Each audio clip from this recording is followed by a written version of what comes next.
The Civil War was over. The Union had triumphed. Slavery, the institution that had defined and scarred America since its beginning, was legally abolished. But the end of the war did not bring peace.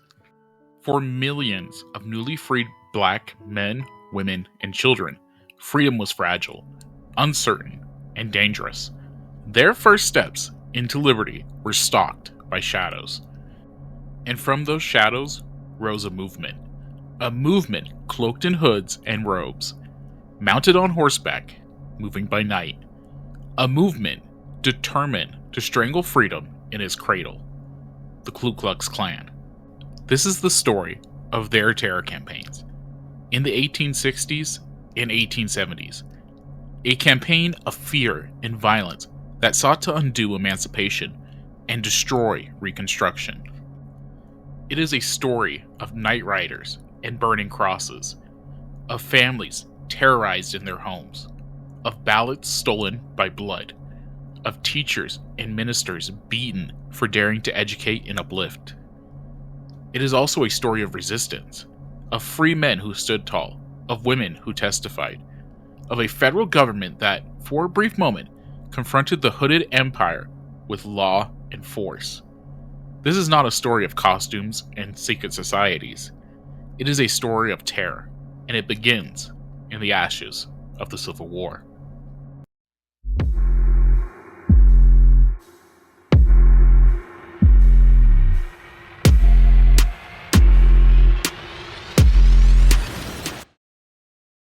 The year is 1865. The Confederacy is dead, its armies defeated, its leaders captured or scattered. The cities of the South bear the scars of fire and cannon. Fields, once worked by enslaved hands, lie empty, overgrown, silent. 4 million people, once considered property, are now legally freed. Freedom, however, is a complicated word. It promises dignity and rights. It promises the chance to work for oneself, to build a family without fear of separation, to worship without chains, to learn letters and numbers, to vote. But it also brought the questions. Where would free people live? How would they earn? Could they find safety in towns where they had once been enslaved? For white Southerners, the defeat of the Confederacy was not simply a military loss. It was an existential wound. A world they believed eternal had collapsed. Their wealth, once tied to enslaved labor, had shattered. Their political power, built on bondage, was stripped away. The presence of Union troops across the South made the humiliation visible, day after day. And in Washington, new amendments to the Constitution transformed the nation itself. The 13th Amendment, abolishing slavery. The 14th Amendment, guaranteeing equal protection under the law. The 15th Amendment, granting black men the right to vote. On paper, freedom was secure. On the ground, it would be fought for, violently. One free man recalled the atmosphere. It seems as if the war was not truly over. The white man would not give up. They said, "You may be free by law, but you will never be free among us." From that bitterness, from that refusal to accept defeat, the seeds of a new movement began to grow. A movement that cloaked itself in secrecy, in mysticism, and in violence.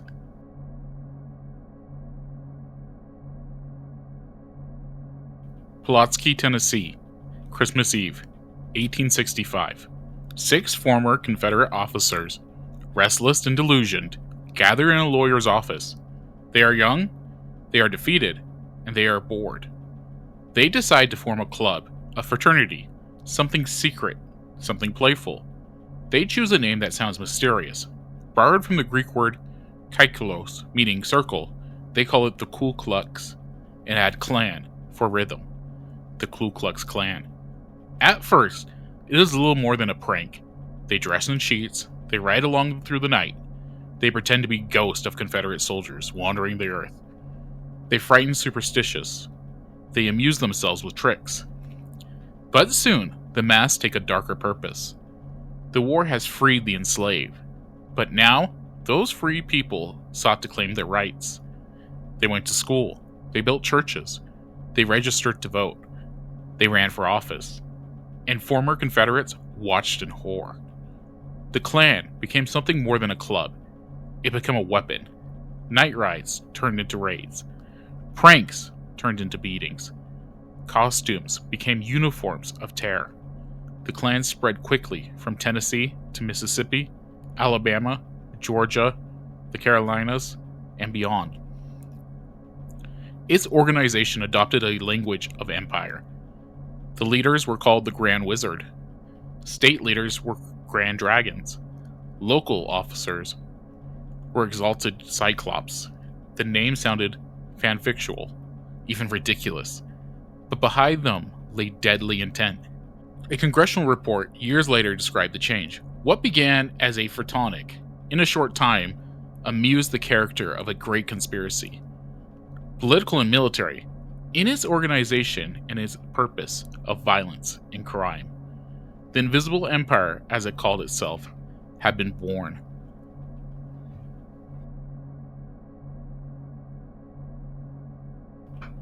Imagine a quiet cabin in rural Georgia, 1868. Inside, a black family huddles together. A mother rocks her baby. A father sharpens a hoe. Nervous. The children whisper, "Mama, will they come tonight?" Then, in the distance, hooves. The sound of many horses, slow and deliberate. Dogs begin to bark. Through the trees, torches flicker. Then come riders, dozens of them. Faces covered in white hoods, robes flowing. Some carrying whips, others, guns. They circle the cabin, shouting threats. They demand the man inside come out. They accuse him of voting liberal. They accuse him of speaking proudly to a white man. They accuse him of forgetting his place. Sometimes the family is dragged into the yard. The father is beaten, pistol whipped, tied to a tree. The mother is threatened. The children cry. Sometimes the family survives. Sometimes they do not. This was the language of the Klan. Fear. Fear carried on horseback. The mask was not just disguises. They were symbols. They played upon superstition, convincing freemen that ghosts of dead Confederates would return to punish them. One writer testified proudly, "We made them believe we were supernatural," and many trembled in terror. But the violence was real. Whippings, lynchings, shootings, homes burned, churches desecrated, schools destroyed. The Klan targeted not just black families, but also white allies, teachers, ministers, and officials that stood with them. Anyone who supported Reconstruction, anyone who challenged white supremacy, was a target. One Union officer described the pattern. They come in the dead of night. They come in bodies of 50, 100, 200 men. They strike like lightning, and when they vanish, they leave no trace, but blood and ashes. By 1868, the Midnight Riders were no longer an isolated act of terror. It was a campaign, coordinated, ruthless, relentless. Freedom meant education. For centuries, enslaved people had been denied literacy by law. Now, in freedom, they built schools. They hired teachers. They filled churches, not just for worship, but for learning. To the Klan, this was intolerable. Teachers were beaten, whipped, threatened with death. Many white women from the North, volunteers who had come to teach free children, they faced the wrath of the Night Riders. One teacher in South Carolina remembered, "They came to my door, masked and armed. They told me if I did not leave by sunrise, I would leave in my coffin." And I left. Black ministers, too, were prime targets. Their sermons of freedom, their leadership in communities, made them dangerous in the eyes of the Klan. Churches were burned to the ground. Congregations were scattered. Education was not simply about letters. It was about power. Knowledge meant independence. Knowledge meant equality. And so, knowledge became a battlefield.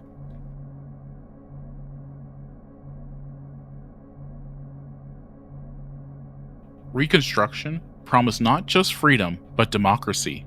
Black men registered to vote. They lined up at polling stations. They cast their ballot for liberal candidates, many of them black themselves. For the first time in American history, interracial democracy was real. But ballots became targets as deadly as bodies. The Klan waged war on elections. They stationed themselves outside polling places, armed and masked. They threatened, they beat, they killed. In one Georgia county, not a single liberal vote was cast after the Klan raids drove freemen into hiding. One freeman testified, "They told us if we voted the racial ticket, we would pay for it with our lives. I believed them, for I had seen men whipped. I had seen men killed." Assassination of political leaders became common. County commissioners, state legislators, even members of Congress faced threats. Some were murdered. The ballot box was supposed to be the foundation of democracy. In the hands of the Klan, it became a coffin. By 1870, the terror was undeniable. Reports flooded into Washington. Congress convened hearings. Freemen testified, trembling, before white politicians, recounting the horrors of the night raids. One said, "They told me if I voted again, they would kill me. They whipped me until blood ran. They told me, this is what you get for being free." The federal government acted. The Enforcement Acts, also known as the Klux Klan Acts, was passed in 1870 and 1871. They made it a federal crime to interfere with voting rights. They authorized the president to use troops to suppress the Klan. President Ulysses S. Grant did not hesitate. He declared martial law in parts of South Carolina. Federal troops arrested hundreds of Klansmen. Trials were held, convictions won. For a brief moment, the hooded empire faltered. The terror seemed contained, but the resistance was temporary. Reconstruction was fragile from the beginning. It relied on the will of the North to enforce it, and that will was fading. By the mid-1870s, Northern voters grew weary. They wanted reconciliation, not endless conflict. They wanted economic growth, not costly military occupations of the South. The Klan, and the groups like it, the White League, the Red Shirts, adapted. They became less secretive, more open. They traded hoods for daylight parades. Violence continued, but so did political compromise. In 1877, the last federal troops withdrew from the South. Reconstruction was declared over. For Black Southerners, it was a betrayal. The Klan had not dispersed. It had simply succeeded. A freeman in Alabama summed up the feeling. We were free, but we were not safe. The law was written, but it was not kept. They had beaten us in the dark, and then they beat us in the daylight too. The Ku Klux Klan terror campaigns of the 1860s and 1870s was not a fringe phenomenon. They were not mere pranks. They were a counter-revolution. Their goal was clear: to destroy black freedom, to crush Reconstruction, to restore white supremacy. And in many ways, they succeeded. The legacy of those campaigns, the fear, the violence, the silencing of black voices, cast a shadow over the South to this day. But so too do the memories of resistance. For freemen who testified, of teachers who returned, of voters who, despite the threats, cast their ballot. History remembers the hoods and the torches, but it also must remember the courage of those who stood against them. Because the story of the Klan's terror is not just a story of violence. It is a story of survival. And it is a story America can't afford to forget.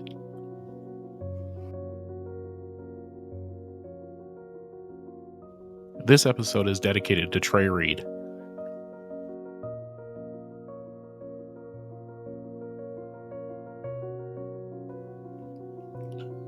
The Continuum is part of the Political Besties Network. Thank you for listening.